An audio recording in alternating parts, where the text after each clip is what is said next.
Rebonjour à toutes et à tous. Alors maintenant je passe à la deuxième partie de la séance de révision numéro 1 qui concerne une rapide vue de la correction des exercices que je vous avais donnés lundi et hier je vous en avais donné la correction. Donc nous allons juste revoir les parties qui vous ont posé problème, en tout cas au vu des questions que j'ai reçues. Donc, il s'agissait des exercices qui concernent le potentiel chimique et le diagramme lunaire, des concours nationaux MP 2015, 2017, 2019. Alors, je rappelle que le programme de chimie inorganique des sections MP, Techno et PC sont exactement les mêmes. D'accord? Bon, alors je vais commencer par le concours 2015. Qu'est-ce qu'on vous avait donné pour 2015? Il s'agissait de l'argent, le corps pur, donc argent. Et on vous avait donné en fait l'expression de la pression de vapeur saturante. D'accord? Donc vapeur saturante de l'argent liquide.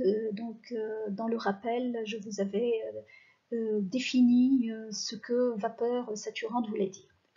Alors c'est très facile puisqu'on vous demande la pression de vapeur de l'argent à 962, donc il vous suffisait tout simplement de mettre ici 962 et de retrouver votre pression de vapeur saturante. D'accord? Maintenant, on vous avait demandé le point d'ébullition de l'argent. Bien. Alors, il est vrai qu'on aurait dû rajouter standard. Parce qu'un point dans un diagramme lunaire, c'est quoi? Il est donné par la température et la pression. D'accord? Donc, si on vous demande le point, c'est-à-dire, on vous demande soit la température, soit la pression. D'accord? Euh, alors, il aurait fallu rajouter standard pour que vous sachiez qu'on vous demandait la température, d'accord, pour une pression standard. Alors, vous auriez pu la déduire, si vous voulez, puisque cela, si on ne le précise pas, certains vous diront que si on ne le précise pas, c'est que c'est l'état standard, mais bon, je ne suis pas d'accord avec ça non plus. Alors, toujours est-il que si vous avez compris que c'était la température standard, donc vous allez remplacer la pression par la pression standard, donc P0 sur P0, vous auriez 0 ici, et vous pouvez avoir votre fameuse température. Ensuite, on vous a demandé l'enthalpie molaire de vaporisation. Alors, où est-ce qu'on trouve les enthalpies molaires? Eh bien, dans l'équation de Clapeyron. Donc, l'équation de Clapeyron pour une vaporisation, donc c'est delta H de vaporisation sur T delta vaporisation. Vaporisation, c'est quand c'est l'équilibre liquide-vapeur. Alors, l'état initial est important, l'état final est important pour le delta, puisque c'est l'état final moins l'état initial.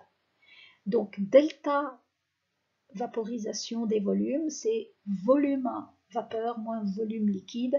Nous prendrons toujours le volume vapeur très grand devant le volume des liquides et d'ailleurs des solides aussi. Donc nous considérons toujours comme négligeables les volumes molaires de l'état condensé. Donc c'est égal au volume molaire de la vapeur et nous l'avons vu tout à l'heure dans le rappel, donc c'est égal à RT sur P. Donc si vous remplacez delta V par RT sur P, vous aurez cette expression, vous allez intégrer, donc ça vous donne de ce côté-ci un log et de ce côté-ci moins 1 sur T. Alors ensuite, vous allez identifier cette formule avec celle qu'on vous avait donnée, d'accord? Et vous allez pouvoir retrouver, bien sûr, votre delta H. Très facilement. Ensuite, on vous demande l'enthalpie molaire de sublimation. Vous venez de calculer l'enthalpie molaire de vaporisation, on vous demande la sublimation, et si vous regardez dans vos données, vous allez trouver l'enthalpie molaire de fusion. Donc vous avez les trois, puisque une enthalpie molaire de sublimation, elle est donnée par cet équilibre. La sublimation, c'est le gaz, c'est l'état final, et le solide, c'est l'état initial. Alors, l'enthalpie étant une fonction d'état, donc ne dépend pas du chemin suivi, donc ça c'est le chemin direct que je cherche, je vais passer par un autre chemin connu, c'est-à-dire je vais passer par la fusion, ça vous l'avez dans les données, et la vaporisation, ça vous venez de le calculer, et il est facile de déterminer bien sûr votre delta H de sublimation. Alors, pour le concours 2017, cette fois-ci, qu'est-ce qu'on vous a donné? Eh ben, on ne vous a pas donné l'équation de Clapeyron, ni rien du tout, mais en fait, vous deviez l'établir. Hein. Donc, il s'agit du brome, et on vous demande, comme tout à l'heure, de déterminer la pression de vapeur saturante du dibrome. Alors, il y a deux vapeurs saturantes. Hein. Il y a la vapeur saturante liquide et la vapeur saturante solide. Mais ici, après, on vous parle du dibrome liquide, donc vous avez compris qu'il s'agit de la vapeur saturante du dibrome donc liquide. C'est l'équilibre liquide-vapeur. Donc, en supposant que l'influence de la pression sur le potentiel chimique, on vous a ici donné quand même une indication de travail, du dibrome liquide est négligeable. Donc, à l'équilibre liquide-vapeur, vous écrivez l'égalité des potentiels chimiques. Nous l'avons vu dans le rappel, le potentiel chimique à l'état pur, hein, l'état liquide, c'est le potentiel standard, puisqu'on vous l'a dit ici. Hein. On vous a dit que l'influence de la pression sur le potentiel chimique du dibrome liquide est négligeable.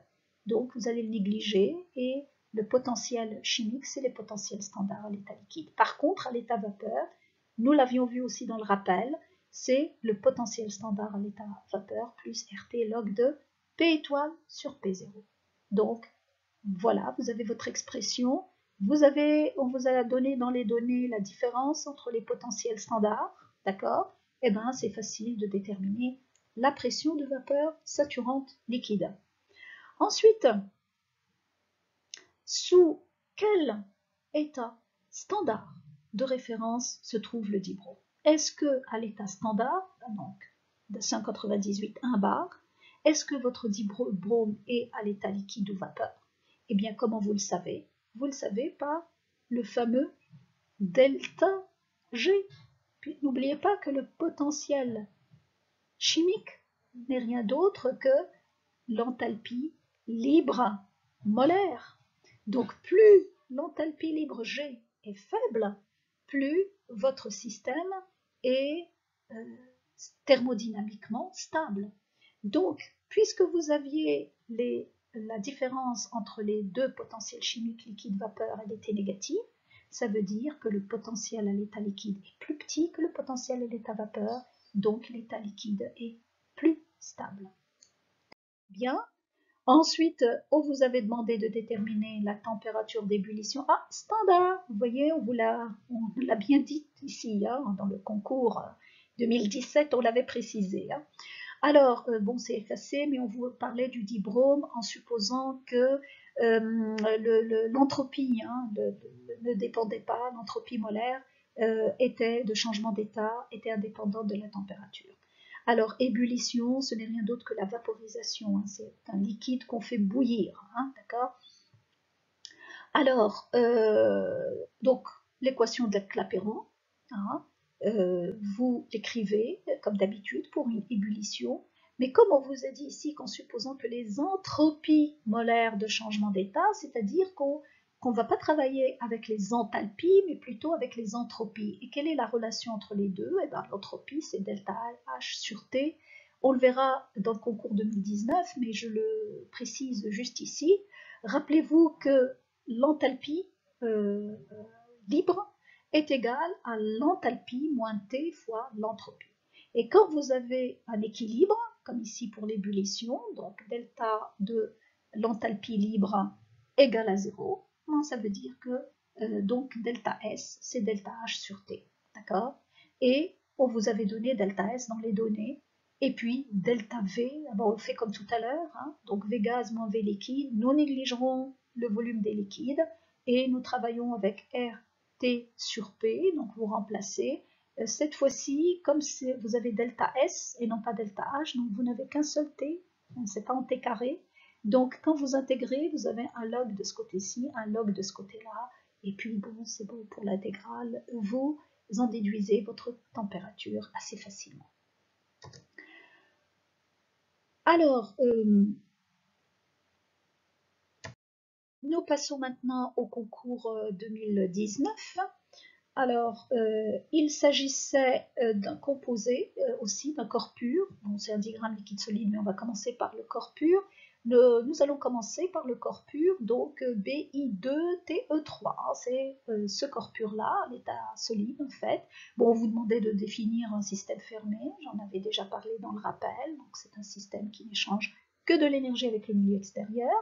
On vous a demandé aussi de donner l'expression de la différentielle de l'enthalpie libre, et non pas l'enthalpie libre molaire, hein, de l'enthalpie libre. C'est une fonction extensive qui dépend du nombre de moles de la quantité de matière pour un système fermé. Donc on l'avait vu dans le rappel aussi, mais pour certains d'entre vous ont oublié les dn parce que G dépend de T, de P, ici il y a un dt qui manque, et de N. J'ai eu une petite erreur ici, donc par rapport à T, c'est ça, donc ici par rapport à dp. D'accord? Alors, les expressions de Gibbs-Helmholtz qu'on avait vues dans le rappel et que vous connaissez de votre première année. Donc, dg par rapport à dt, c'est moins l'entropie. dg par rapport à dp, c'est le volume. D'accord? Et dg par rapport à dn, ce n'est rien d'autre que le potentiel chimique, dn. Très bien. Ensuite, on vous avait dit que donc vous avez un équilibre, d'accord, initial, et qu'on a modifié cet équilibre pour atteindre un nouvel état d'équilibre. Hein. Voilà ce nouvel état d'équilibre. Et on vous demande de démontrer, établir. Hein. Établir veut dire démontrer, s'il vous plaît. Hein. Donner veut dire donner sans démonstration. Donc, il faut que vous établissiez cette écriture. Alors, bon, je vous l'ai donné lorsqu'on avait corrigé le concours 2017, hein, je l'avais démontré. Donc, vous savez que l'enthalpie libre, hein, c'est égal à l'enthalpie moins T, l'entropie. Quand vous êtes à l'équilibre de fusion, donc bien sûr les enthalpies molaires, ce n'est rien d'autre que le potentiel chimique. Donc, quand vous êtes à l'équilibre de fusion, vous avez le potentiel chimique état solide égale potentiel chimique à l'état liquide. Donc, vous écrivez cette expression pour le solide égale à cette expression pour le liquide. Et vous voyez bien que vous avez les delta H de fusion de l'enthalpie de fusion égale à T delta de fusion des entropies. Ensuite, on vous demande tout simplement d'établir l'expression de Clapeyron en termes d'entropie. Hein. Donc, qu'est-ce qu'on vous avait dit? On avait un premier état d'équilibre qui est donné par potentiel chimique solide égale à potentiel chimique liquide.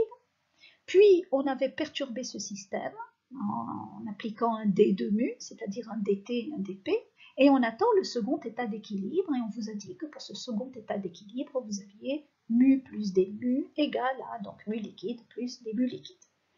Alors bien sûr, comme le premier état d'équilibre, vous avez donné l'égalité des mu, donc ici vous allez simplifier par ces mu-là, et il ne vous reste plus que l'égalité des d de mu, hein, des différentiels de d mu.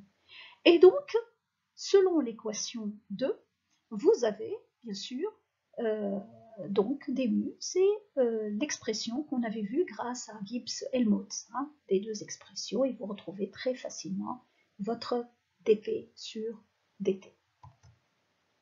Alors, on vous demande d'utiliser les informations lues sur ce diagramme pour déterminer la valeur de l'enthalpie molaire de fusion.